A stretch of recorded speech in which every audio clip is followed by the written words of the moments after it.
Shut up, America! The end of free speech. Brad O'Leary on the line with us. And Brad, welcome to the show. Thom, good to have you, or good to be on your show. Thank you. Brad is president of ATI News. He's chairman of the board of PM Marketing. He's the author of 11 books, including The Audacity of Deceit, Barack Obama's War on American Values, the website endofreespeech.com. And a couple of weeks ago, you and I and Roger Hedgecock and Mike Pence and Greg Walden were all on a panel down in Los Angeles on this very topic, and Stephanie Miller. And I got to tell you, Brad, just straight up, this to me seems like a great way for hustlers like Greg Walden and Mike Pence to get their campaign contributions up. You know, oh my God, the liberals are coming! Look out, we got to do something, and for you to sell some books. At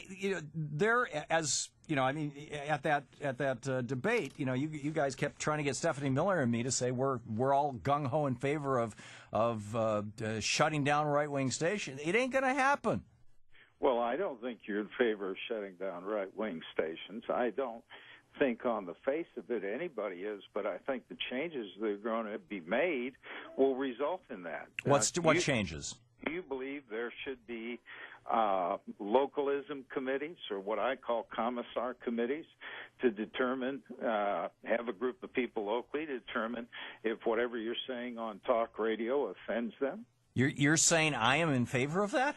No, I'm saying, would you be in favor of that? No.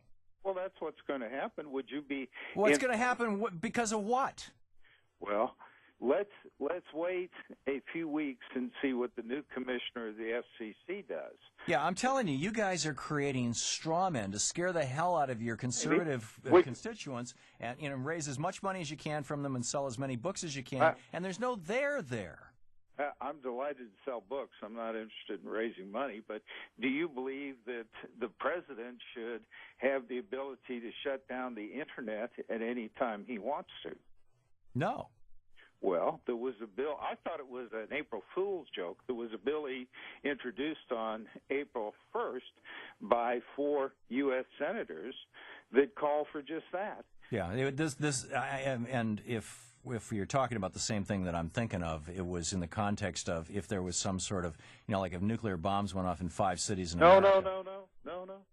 It does not say nuclear bombs. It says. Okay, who are the sponsors of this legislation, Brad? Oh, you have Rockefeller, Democrat. You have Snow, a Republican. You have the senator from Nebraska, and Nelson? Nelson, and one other senator. Now, was this in the event of a national emergency? It was in the event that the president determined there was a national emergency. Okay, what does this have to do with shutting up right-wing talk radio?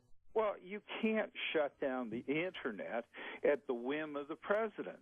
No, and any president who tried to shut, and come on, Brad, let's be rational here for a minute. If Barack Obama or any other president were to say, okay, everybody, I'm shutting the Internet down, you would have, 30, 40 million teenagers without their Twitter and without their Facebook freaking out and screaming. They'd be in the streets. They'd probably, just themselves, they'd be burning down cities. You'd have people looking for their news. You've got entire newspapers now that are online. It ain't going to happen. Again, it's a straw man. You guys are terrified of your own shadow. Why introduce the bill then? And how about the chairman? There's a lot of idiotic legislation, Brad, that's introduced. It's constant. There's constantly stupid legislation introduced. None of it goes anywhere. It's like this stupid gun bill, this Brad Holt House Resolution 45 that has exactly one sponsor. The one guy who introduced it, and he did it because he said he would do so at the funeral of a kid who threw himself in front of a girl to keep her from dying, and he died in a gang shooting.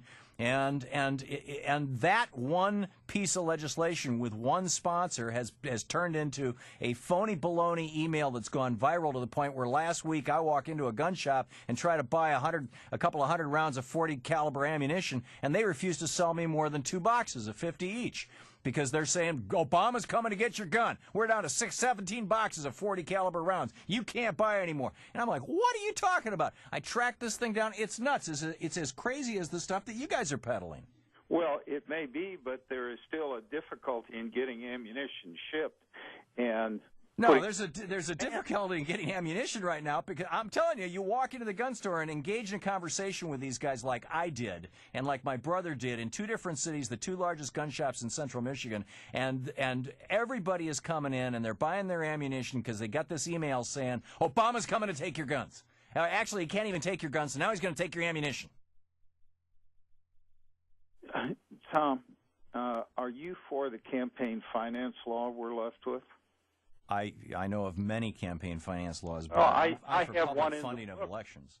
I have one in the book that took away our right, or an organization's right, to criticize senators and congressmen before the election. And it passed.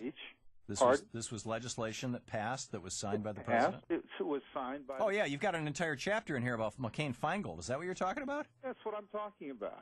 Oh, and in it, it made it a felony for organizations to criticize... You know, the Republican Teddy Roosevelt in 1907 made it a felony for corporations to give money to political campaigns. Are you all in favor of corporations funding political campaigns? And we're talking about free speech being taken away from people, and the Supreme Court saying, okay, that's fine. So you think corporations are persons and they should have free speech? Yeah, I do.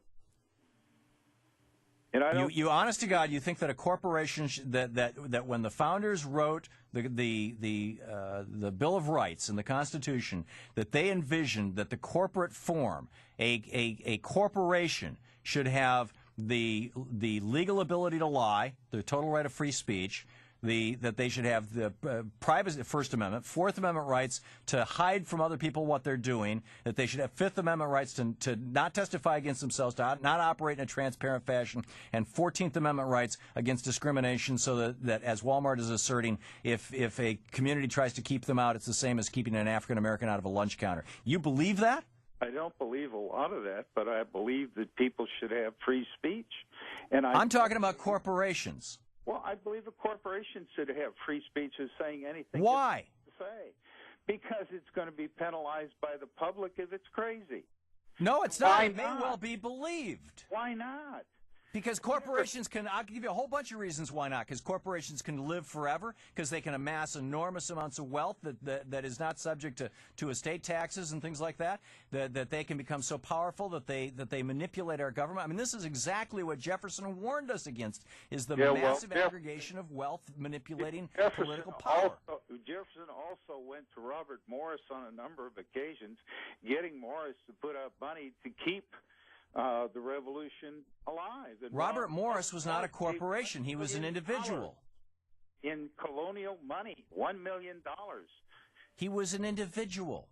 Well, he was an individual that today would be a corporation. No, today he'd be a rich guy. Well, he was a rich guy then. He was a rich guy then, but he died broke.